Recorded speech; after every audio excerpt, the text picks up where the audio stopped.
चोरी कोणी पकडू शकणार नाही असं मतचोरी करणाऱ्यांना वाटलं होतं, पण चोरासकट मतचोरी पकडली गेली. उद्धव ठाकरेंची टीका. तर ठाकरेंच्या शिवसेनेचा मुंबईमध्ये 25 तारखेला मेळावा. आजपर्यंत जे निवडणुका पुढे ढकला असा धोसा त्यांनी लावलेला आहे. महायुतीचा ॲटम बॉम्ब सगळ्यांचं काम तमाम करेल. आधी निवडणुका लवकर घ्या म्हणत होते, आता पराभव दिसू लागल्याने निवडणुका पुढे ढकलण्याची विरोधकांची मागणी. उपमुख्यमंत्री शिंदेंची टीका. निवडणुका लवकर घ्या असं म्हणत होते, आता त्यांना पराभव दिसू लागला, त्यामुळे निवडणुका पुढे ढकला असा धोसा त्यांनी लावलेला आहे. आधी भाऊबंदकीचं नाटक गाजलं आणि आता मनोमिलनाच्या नाटकाचं प्रमोशन सुरू आहे. उपमुख्यमंत्री एकनाथ शिंदे यांचा ठाकरे बंधूंना टोला. भाऊबंदकी नाटक खूप गाजलं होतं,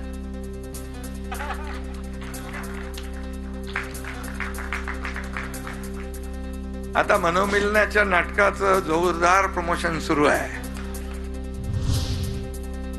भाऊबंदकीचा संदेश मिंध्यांना अस्वस्थ करतोय. महाराष्ट्रावर एकीचा आणि शिवशाहीचा सूर्य उगवला.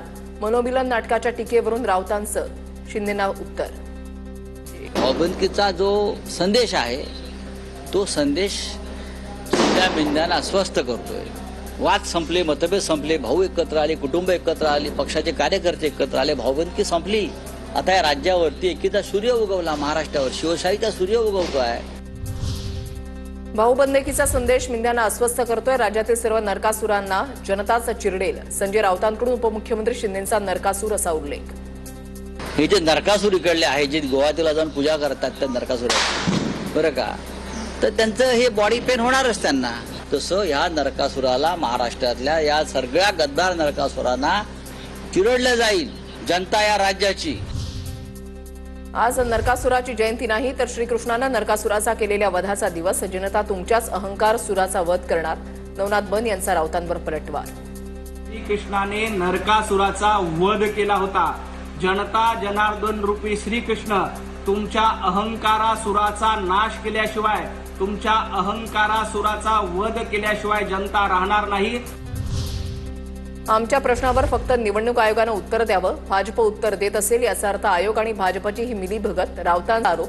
तर 1 नोव्हेंबरला मोर्चा जनतेची माफी मागण्यासाठी काढा. बन यांची टीका. निवडणूक आयोग ही जर स्वायत्त संस्था असेल तर आमच्या प्रश्नांची उत्तर आणि आमच्या शंकांचं निरसन हे फक्त निवडणूक आयोगानं करायला पाहिजे. मतदार बोगस नाही, तर तुमचे आरोप बोगस आहेत. त्यामुळं 1 नोव्हेंबरला मोर्चा काढायचा असेल तर जनतेची माफी मागण्यासाठी मोर्चा काढा. पुणे जैन बोर्डिंगच्या जमीन व्यवहाराला स्थगिती देण्याचा धर्मादाय आयुक्तांचे आदेश.